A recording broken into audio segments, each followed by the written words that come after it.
रात के ठीक 3 बज रहे थे। घर के ऊपर वाले कमरे से अचानक एक ऐसी चीख सुनाई दी जिसने पूरे मोहल्ले की नींद तोड़ दी। वो कोई साधारण चीख नहीं थी, वो एक आदमी की आवाज थी जो दर्द से नहीं, डर से टूट चुका था। जब पड़ोसियों ने बाहर निकलकर देखा तो स्मर्ल परिवार के घर की सारी लाइटें जल रही थीं। खिड़की के पर्दे अपने आप हिल रहे थे और ऊपर वाले कमरे से बच्चों के रोने की आवाजें आ रही थीं। लेकिन सबसे डरावनी बात, उस कमरे का दरवाजा अंदर से बंद था और अंदर जैक स्मर्ल की पत्नी जैनेट हवा में उड़ चुकी थी। नमस्कार दोस्तों, स्वागत है आपका फैंटम गर्स में। दोस्तों, आज मैं आप सभी के लिए एक और खतरनाक कहानी लेकर आया हूँ जिसको सुनने के बाद आपके होश उड़ जाएंगे। चलिए शुरू करते हैं। साल 1973, पेंसिल्वेनिया, अमेरिका। जैक स्मर्ल और उनकी पत्नी जैनेट एक साधारण मिडिल क्लास कपल थे। दोनों मेहनती थे, दोनों बस एक शांत जिंदगी चाहते थे। उनके 4 बच्चे थे और लंबे समय तक पैसों की परेशानियों के बाद आखिरकार उन्हें एक ड्यूप्लेक्स हाउस मिला। पुराना घर था, दीवारों पर नमी थी, लकड़ी की सीढ़ियां रात में अपने आप चरमराती थी, लेकिन उनके लिए वही घर एक नई शुरुआत था। उन्होंने सोचा अब जिंदगी बेहतर होगी, लेकिन उन्हें नहीं पता था कि उस घर में वो अकेले नहीं रहने वाले। शुरुआत बहुत छोटी चीजों से हुई।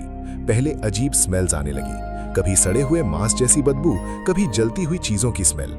जैनेट सोचती थी शायद प्लम्बिंग खराब होगी, लेकिन प्रॉब्लम ये थी वो स्मेल अचानक आती और अचानक गायब हो जाती। फिर रात में फुटस्टेप सुनाई देने लगे। ऊपर कोई चलता था, धीरे, टक टक टक। जैक कई बार उठकर ऊपर जाता, लेकिन हर बार कमरा खाली मिलता।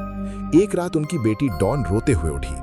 उसने कहा, मॉम, मेरे कमरे में कोई आदमी खड़ा है। जैनेट भागकर कमरे में गई, वहां कोई नहीं था, लेकिन कमरे का तापमान अचानक बर्फ जैसा ठंडा हो चुका था। इतना ठंडा कि बच्चों की सांसें दिखाई दे रही थीं। उस रात पहली बार जैनेट को लगा घर में कुछ गलत है। दिन गुजरते गए और चीजें बदतर होने लगी। किचन के कैबिनेट्स अपने आप खुलने लगे, कुर्सियां हिलती थीं, टीवी अपने आप ऑन हो जाता, और सबसे डरावनी बात, घर का जर्मन शेपर्ड डॉग सीढ़ियों के ऊपर देखकर गुर्राता रहता था, जैसे उसे कोई दिख रहा हो। जानवर अक्सर वो देख लेते हैं जो इंसान नहीं देख पाते। एक रात जैक बेसमेंट में कुछ रिपेयर कर रहा था, तभी उसे पीछे से किसी के सांस लेने की आवाज आई, धीमी, भारी, जैसे कोई उसके बिल्कुल पीछे खड़ा हो। उसने मुड़कर देखा, कोई नहीं, लेकिन तभी उसकी गर्दन के पीछे किसी ने फुसफुसाया, गेट आउट। जैक जम गया। उसने तुरंत बेसमेंट छोड़ दिया, लेकिन उस रात के बाद घर बदल गया। अब ये सिर्फ स्ट्रेंज नॉइजेस नहीं थे, अब कुछ उन्हें छूने लगा था। जैनेट ने महसूस किया कि रात में कोई उसके बाल खींचता है, कभी उसके पैरों को पकड़ता, कभी बिस्तर अपने आप हिलता। एक बार उसने महसूस किया कि कोई उसके ऊपर बैठा हुआ है। वो चीखना चाहती थी, लेकिन उसका शरीर हिल नहीं रहा था। उसने आंखें खोली और उसे दिखाई दिया एक काली शैडो फिगर, लंबी, असामान्य, और उसकी आंखें लाल थीं। जैनेट चीखी। जैक उठ गया, लेकिन जैसे ही उसने लाइट जलाई, वो चीज गायब हो चुकी थी। अब तक पूरा परिवार डर चुका था। बच्चे अकेले सोना बंद कर चुके थे। घर में हर समय टेंशन रहती, हर छोटी आवाज पर सब डर जाते। धीरे धीरे उस घर ने फैमिली को इमोशनली तोड़ना शुरू कर दिया। यही पैरानॉर्मल केसेस की सबसे खतरनाक बात होती है। घोस्ट्स सिर्फ डराते नहीं, वो परिवारों को अंदर से खत्म कर देते हैं। और स्मर्ल फैमिली के साथ भी यही हो रहा था। जैक चिड़चिड़ा हो चुका था, जैनेट डिप्रेशन में जा रही थी, बच्चे रात में चीख कर उठते थे।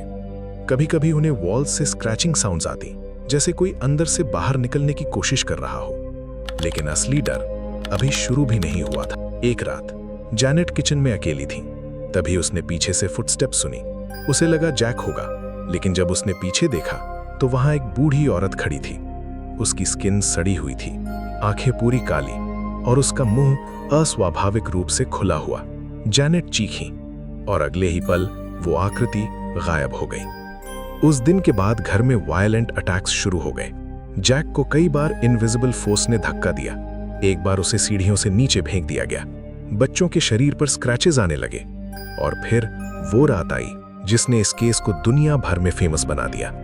रात के करीब 3 बजे जैनेट सो रही थी, तभी अचानक उसका शरीर बिस्तर से ऊपर उठने लगा। धीरे धीरे वो हवा में फ्लोटिंग करने लगी। जैक की आंख खुली, उसने अपनी पत्नी को हवा में देखा। उसकी आंखें उल्टी हुई थीं। कमरे में तेज बदबू फैल चुकी थी। और कमरे के कोने से एक भारी ग्राउलिंग साउंड आ रही थी। जैक चीखा।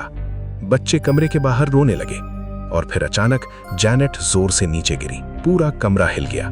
उस रात के बाद स्मर्ल फैमिली को यकीन हो चुका था, ये कोई स्पिरिट नहीं थी, ये कुछ और था। अब तक ये मामला पूरे इलाके में फैल चुका था।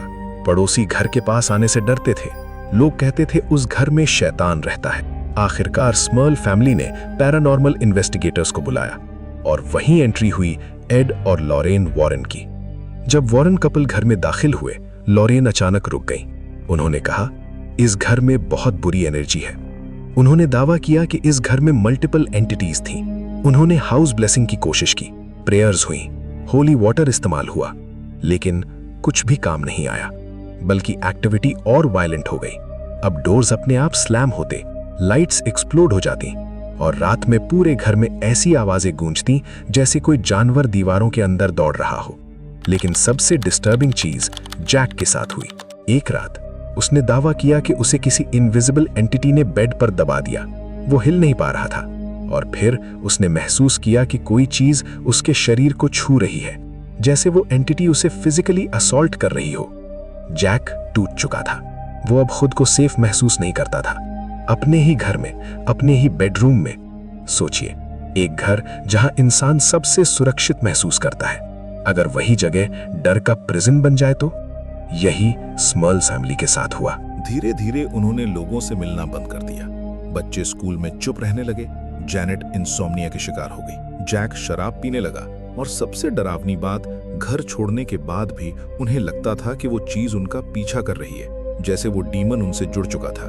कई प्रीस्ट्स बुलाए गए, एग्जॉर्सिज्म जैसी रिचुअल्स हुई, लेकिन कोई क्लियर आंसर कभी नहीं मिला।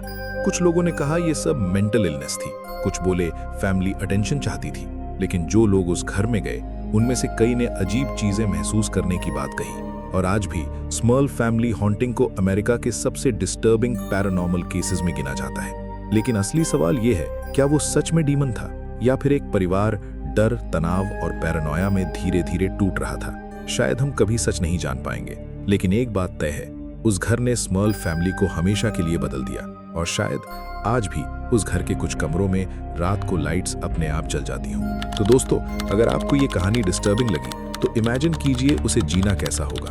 अगर आप उस घर में एक रात बिताते तो क्या सरवाइव कर पाते?